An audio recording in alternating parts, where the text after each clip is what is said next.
Lecture 54 मैं इस रिश्ते के लिए तैयार हूँ।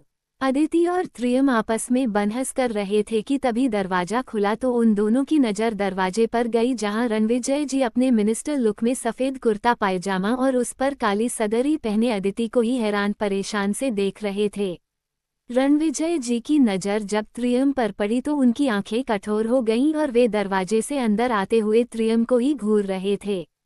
फिर रणविजय जी अपनी एक आईब्रो ऊपर उठाकर त्रियम से बोले, मेरी अदिति को हॉस्पिटल पहुंचाने के लिए बहुत बहुत शुक्रिया। अब आपको यहाँ रुककर तकलीफ उठाने की ज़रूरत नहीं है क्योंकि अब मैं आ चुका हूँ और अपनी बेटी की देखभाल खुद ही कर सकता हूँ। रणविजय जी की बात सुनकर त्रियम को बहुत ही ज़्यादा गुस्सा आ गया। आखिर इस आदमी की हिम्मत कैसे हुई उसे उसकी अदिति को ऐसी हालत में छोड़कर जाने की। ये सोचते ही त्रियम कुछ बोलता कि उससे पहले ही अदिति रणविजय जी से बोली, कोई बात नहीं पापा, वैसे भी मैं घर ही जा रही थी। बाहर खड़ी जोया ने सारी बात को सुन लिया था, इसलिए जोया दरवाजे से अंदर आते हुए त्रियम की तरफ जाकर उसकी बांह से चिपकते हुए बोली, अंकल सही कह रहे हैं बेबी, तुम्हें मेरी भाभी की चिंता करने की जरूरत नहीं है, उसके लिए तो मेरे भाई ही काफ़ी हैं। जोया का त्रियम की बाहें पकड़ते ही अदिति के अंदर जलन का सैलाब उमड़ गया और अब वो बुरी तरह त्रियम की बांह को ही घूरे जा रही थी जिसे जोया ने काफ़ी टाइटली पकड़ा हुआ था।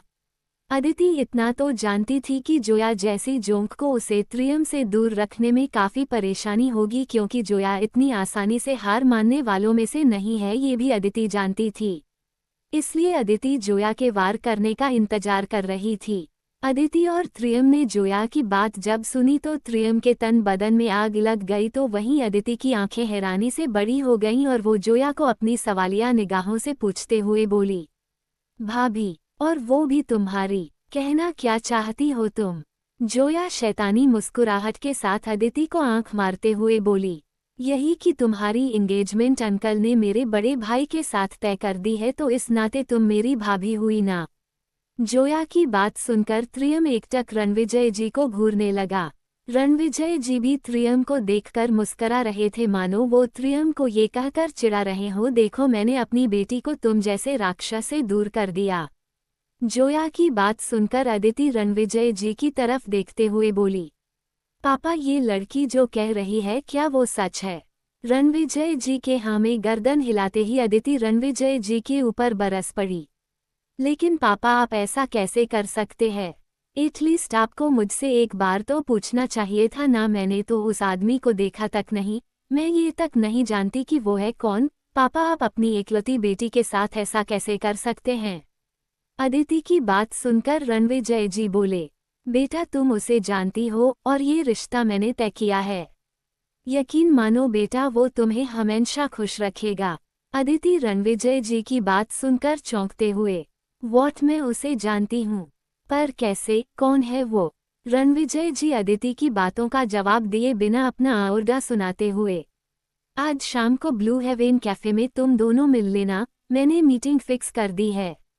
रणविजय जी की बात सुनकर अदिति चौंक गई। फिर अदिति मना करते हुए, क्या, लेकिन क्यों? मैं नहीं कर रही कोई एंगेजमेंट, आप कैंसल कर दीजिए। रणविजय जी भी अदिति के बाप थे, वो बहुत अच्छी तरह जानते थे कि अपनी बेटी को कैसे मनाना है।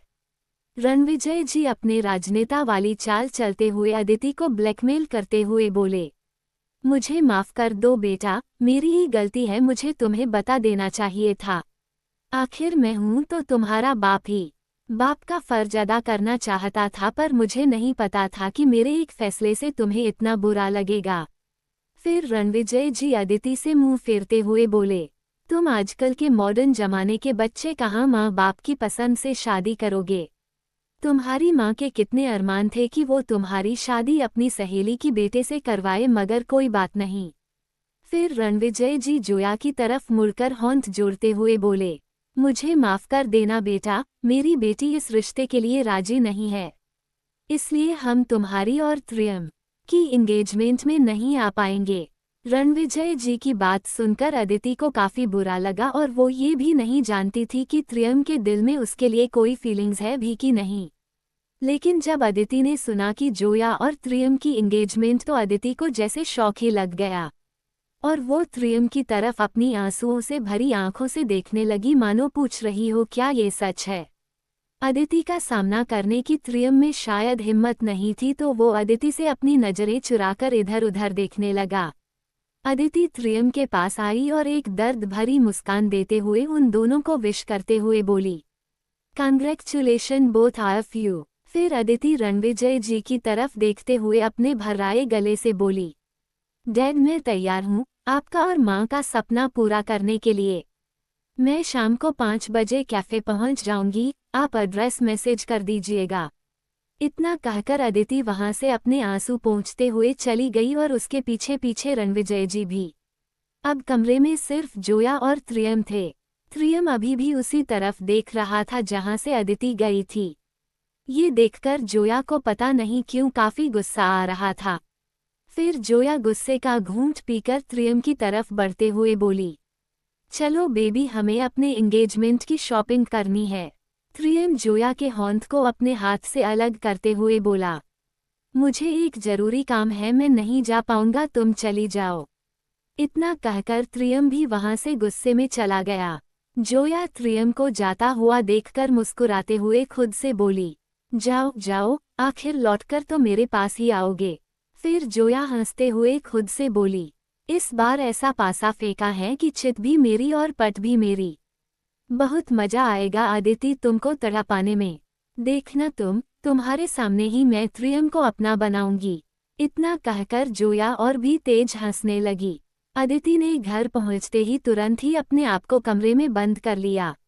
अदिति की ये हालत रणविजय जी से देखी नहीं जा रही थी, लेकिन वो अपनी बेटी का सिर्फ भला ही चाहते थे। रणविजय जी ने अपना फोन निकालकर जोया के भाई को आज शाम की मीटिंग के लिए लोकेशन भेज दी और वे खुद अपने कमरे में चले गए। Story will be continued. इस पर 50 लाइक का टारगेट। ये वो पूरा होते हाई नेक्स्ट एपिसोड अपलोड हो जाएगा।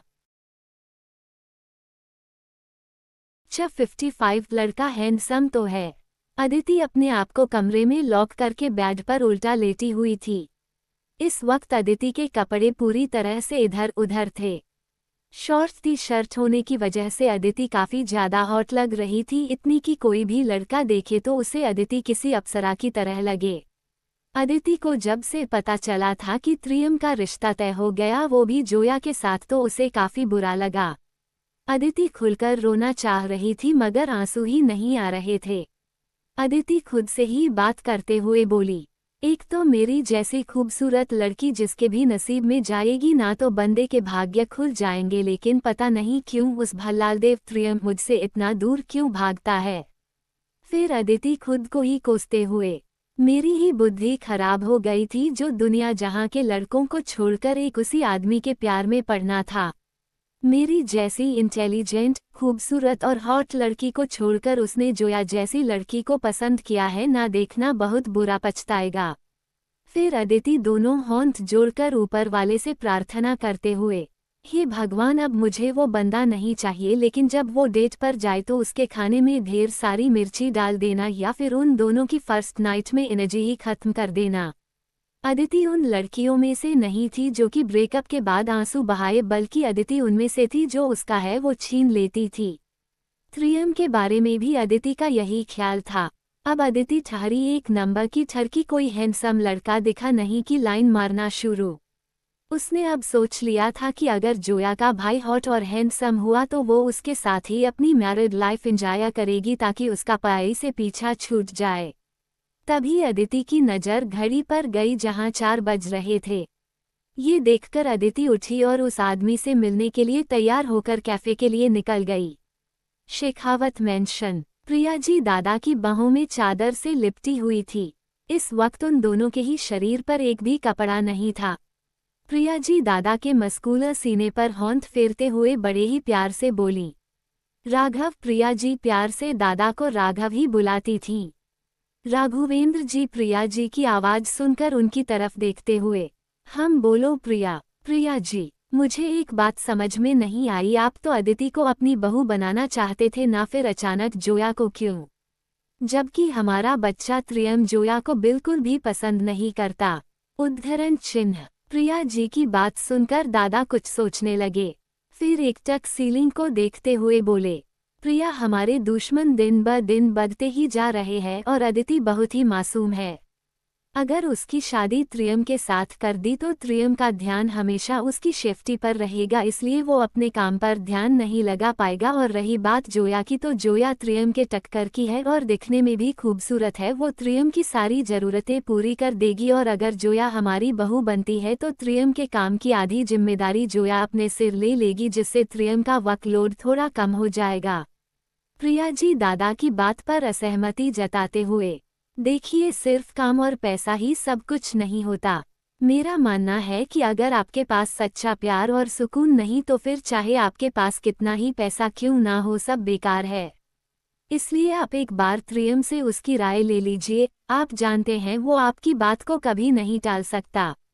राघव जी ने प्रिया जी की बात का कोई जवाब नहीं दिया और वो उनके ऊपर आकर एक बार फिर उनके होंठों पर अपने होंठ रखकर बेतहाशा चूमने लगे। वहीं दूसरी तरफ त्रियम एक मीटिंग के सिलसिले में उसी कैफे में आया था जहां पर अदिति जोया के भाई से मिलने आई थी, मगर त्रियम इस बात से अनजान था। शाम 5 बजे ब्लू हेवन कैफे। अदिति ने आज अपने आप पर कोई भी स्पेशल एफर्ट्स नहीं किए थे।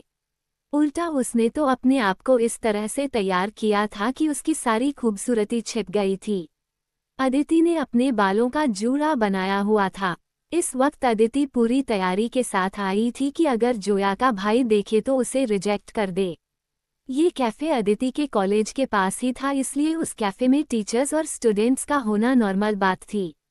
अदिति जब कैफ़े के मेन गेट के पास पहुंची तभी वह एक शख्स से टकरा गई। जब अदिति ने उस शख्स को देखा तो देखती ही रह गई, क्योंकि सामने कोई और नहीं बल्कि अदिति के मैथ प्रोफेसर विनायक सर खड़े थे। विनायक सर को देखकर अदिति अपने मन में बोली, लो हो गया स्याप्पा, इनसे भी आज ही टकराना था। अब शुरू हो जाएंगे इनके प्रवचन। अदिति अपने ख्यालों से तब बाहर आई जब विनायक सर की आवाज़ अदिति के कानों में पड़ी, हम तो मिस भाटिया, आप यहाँ कैफ़े आ सकती हैं मगर कॉलेज नहीं। फिर विनायक सर अपने सीने से होंठ बांधते हुए अदिति को अपनी हरी आंखों से घूरते हुए बोले, मिस भाटिया मुझे नहीं लगता कि आप अपने फ्यूचर को लेकर सीरियस भी हैं, क्योंकि आप तीसरी बार फेल होने के बाद भी आप पढ़ाई को सीरियसली नहीं ले रही हैं। लगता है मुझे आपके पापा से बात करना ही पड़ेगा। अदिति जबरदस्ती अपने दांत दिखाकर झूठ बोलते हुए, सॉरी सर, वो क्या है ना, मेरे दादाजी एक पाया हो गए थे और मेरे घर में ऐसा रिवाज है कि मरने के बाद घर से बाहर नहीं निकला जाता, इसलिए सर।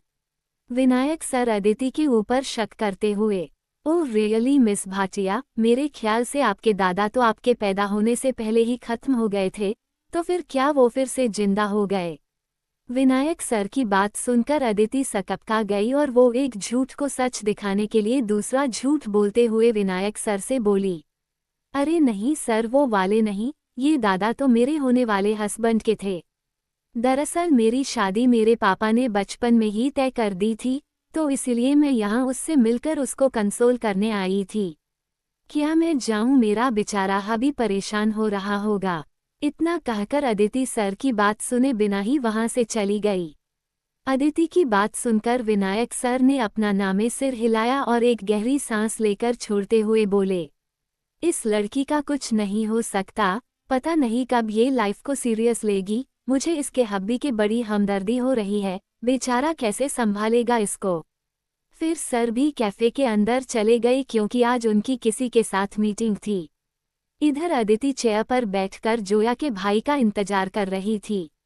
तभी एक आदमी आया जो कि दिखने में किसी एजेड आदमी की तरह लग रहा था। वो आकर अदिति के सामने बैठ गया।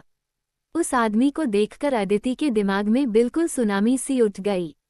तभी वो आदमी अदिति की तरफ होंठ बाते हुए, हाय एम हरि प्रसाद।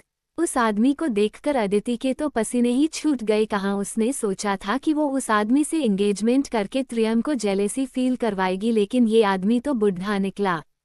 अदिति ने जल्दी से टेबल पर रखे ग्लास में पानी को एक ही सांस में पी लिया।